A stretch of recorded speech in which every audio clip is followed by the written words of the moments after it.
So hello everyone, कैसे हैं आप सभी लोग। दोस्तों ये है लॉस्ट स्प्रिंग पार्ट 2। हम पार्ट 1 ऑलरेडी कर चुके हैं। अगर आपने नहीं देखा तो ऊपर डिस्क्रिप्शन और कमेंट बॉक्स की लिंक पे क्लिक करके देख लीजिएगा, यानी डिस्क्रिप्शन में आपको लिंक मिल जाएगा, आप वहां देख लीजिएगा।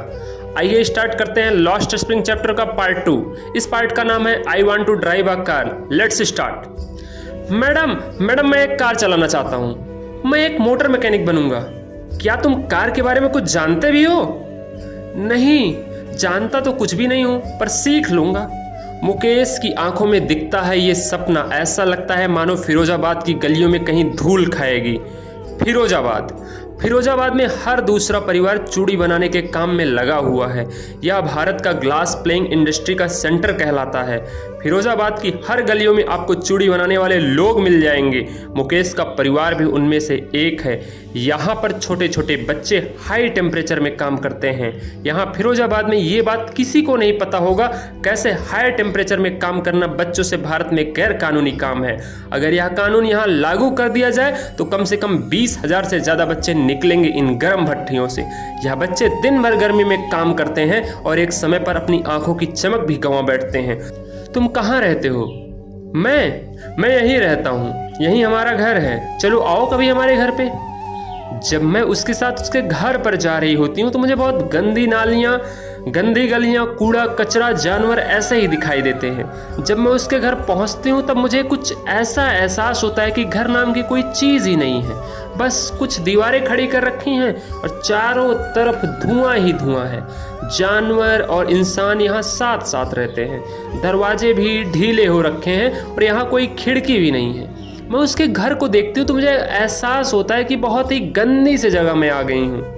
वहाँ पर चूल्हे पर खाना पक रहा होता है। एक लड़की जो बहुत ही कमज़ोर दिखती है, शायद पूरे घर को खाना वही खिलाती होगी। उसकी आंखें धुएं से भरी हुई हैं और चेहरे पर मुस्कुराहट है। ये मुकेश के बड़ी भाई की पत्नी है।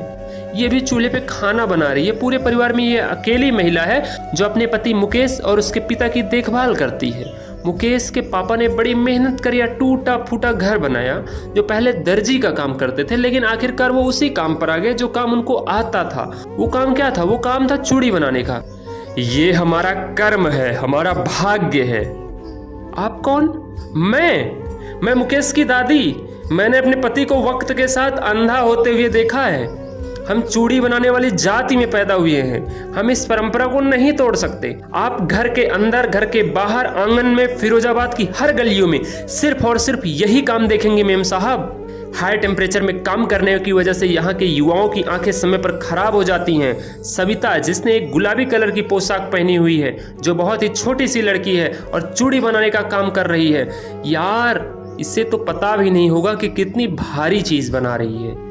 ये पवित्रता की निशानी है, ये सुहाग की निशानी है। खैर, बच्चों को जल्दी ही पता लग जाएगा, क्योंकि औरों की तरह इसकी भी शादी यहाँ जल्दी हो जाएगी। एक वक्त से पेट भर खाना भी नहीं खाया मेम साहब। मैं तो चूड़ी के अलावा कुछ और जानता ही नहीं। मैडम यही आता है और क्या ही करे। चूड़ी बनाना मानो बहुत ही मेहनत का काम है। इन सब की बातें सुनकर मुझे बहुत बुरा लगा। ये लोग पीढ़ी दर पीढ़ी यही काम कर रहे हैं, परंतु उनकी जिंदगी में कोई बदलाव भी नहीं आया। आप लोग मिलकर कुछ क्यों नहीं करते हो? अरे क्या बताइए यार, एक बार गए थे हम लोग मिलकर की कोशिश, तो पुलिस वाला ससुरा बहुत मारा। कहा ये सब गैर कानूनी काम है, बंद कर दो वरना बहुत मारेंगे। मारा भी। ससुरा ऐसा लगता है मानो फिरोजाबाद में दुई संसार रहते हों।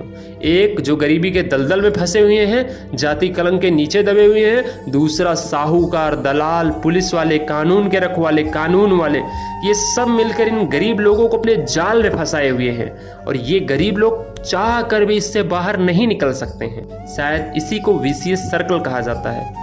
यार मुकेश, तू कुछ और काम करियो यार। हाँ, मैं एक मोटर मैकेनिक बनूंगा। हमको बहुत अच्छा लगता है जब यहाँ से गाड़ियाँ चलती हैं। ओए होए, एक दिन हम एक गाड़ी चलाऊंगा। लेकिन मुकेश, आसपास तो कोई गराज भी नहीं है, तो मोटर मैकेनिक का काम सीखेगा कैसे? अरे है ना, शहर की दूसरी तरफ है। मैं पैदल चल के जाऊंगा, पर सीख के ही वापस आऊंगा मेम साहब। क्या तुमने कभी हवाई जहाज चलाने के बारे में नहीं सोचा? हवाई जहाज? अरे नहीं मैडम, फिरोजाबाद के ऊपर से हवाई जहाज नहीं उड़ते। गाड़ी ही ठीक है मैडम, गाड़ी ही ठीक है। सो दैट्स इट, यही था चैप्टर। अगर आपको अच्छा लगा तो चैनल को सब्सक्राइब करिए और वीडियोस प्लेलिस्ट से ज़रूर देखिए।